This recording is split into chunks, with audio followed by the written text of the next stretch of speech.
Now, I'm on the island of Zakynthos, and a lot of you may know a story of a Trojan War with the Greek heroes.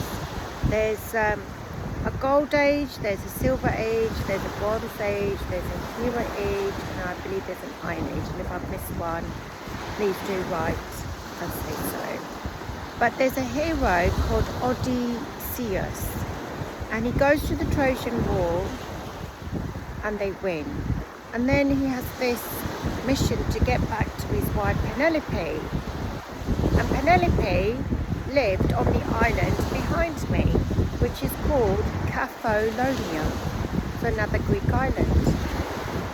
And Odysseus was also Helen of Troy, her choice as a husband as well.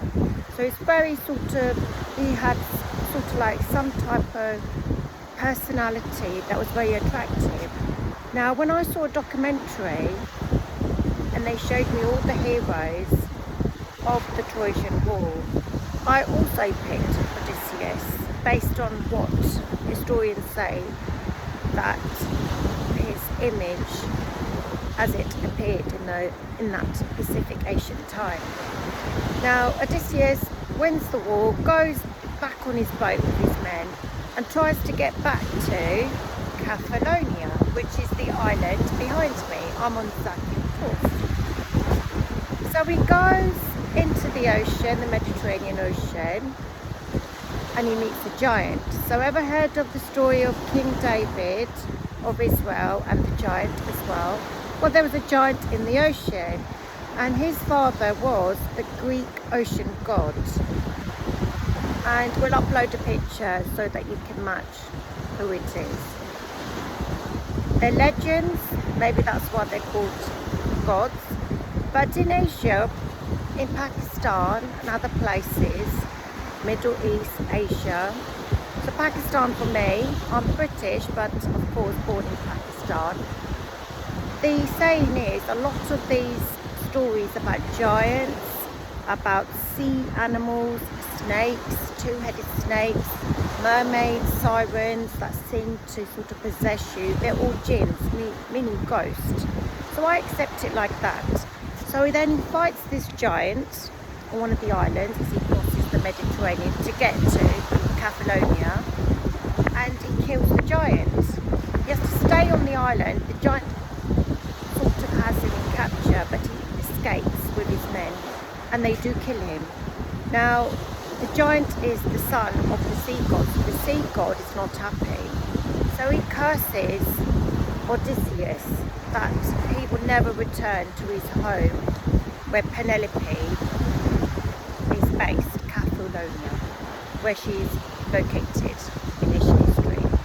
So then he ends up trying to figure out a way in the Mediterranean to get to that part of Capphalonia, the island. And he goes past a set of mermaids, sirens that tried to possess him. Even sort of that task, he also sort of achieves a victory and keeps continuing, but he never gets to Capphalonia. And then he ends up near the Greek myths of the underground, so you have to read it to understand it. And then later on, he also lands up on another island, and then there's another lady, and she also picks him for a husband, but he sort of lives there, but he doesn't sort of commit to her. He's loyal, but he doesn't commit to her because on his mind, the only lady for him and his whole reason of being is to get back to Capphalonia, to his wife Penelope. So then he leaves that part. I sort of see it as the north part of the Mediterranean, possibly just above Italy.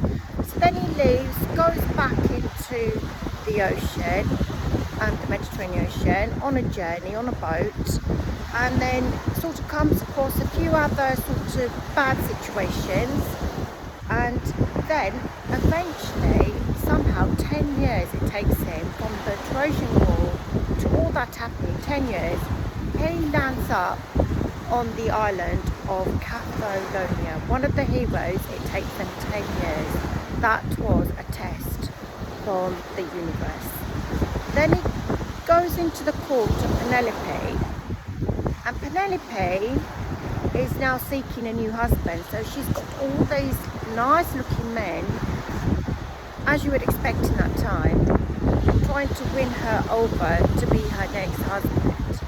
And Odysseus, he's in disguise, so he also understands the situation that is presented to him when he arrives at Cephalonia, and he decides to also be part of winning her charm over. But then in amongst that scene, what happens, he kills all the other men that are sort of trying to win Penelope, and he's the only one standing. And then whatever disguise he is wearing, he sort of reveals who he is, and then Penelope realizes that he is Odysseus, her husband. And then they live happy ever after, and that is one of the stories of the island opposite me, and that is the story of the heroes, and one of the most famous heroes. And I'm sure even if you don't know the story, we've all heard of the Trojan horse, the Trojan War. So there we go. In my own little version, in a small version, I've explained it to you, but there is the island that took Odysseus 10 years from Troy, another part of Greece in the Mediterranean Ocean, to that part, the Cephalonia. It took him 10 years because of all the things that he came across: giants, sea gods, curses, sirens, mermaids, and all sorts of other things in the ocean. But he did go back 10 years, it took him, and he also met a lot of people en route, as you can see. But do write what you think the story means, and what you think all these names in the Greek story mean. I sort of accept it as they're jinns. They're made of fire, they're possibly angels as well, they have wings, they've got some type of special energy around them. They also have an epic story, but you can link it in.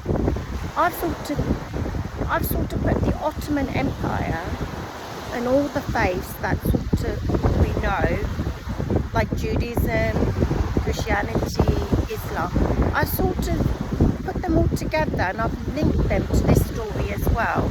So do sort of write and say to me whether you agree, whether you don't, whether you see it in a different way. Everyone's perspective is different, but I sort of accept it like that, and I feel like it's a very unique story. This is a great part of the world to be in. It's very warm, even October time, but peak season, I'm sure it's a lot nicer. As you can see, the ocean is incredible. But do sort of leave me your thoughts, because it's interesting to share and we learn new things. Every time I discover the meaning of life, I learn something new. So I hope you agree with that.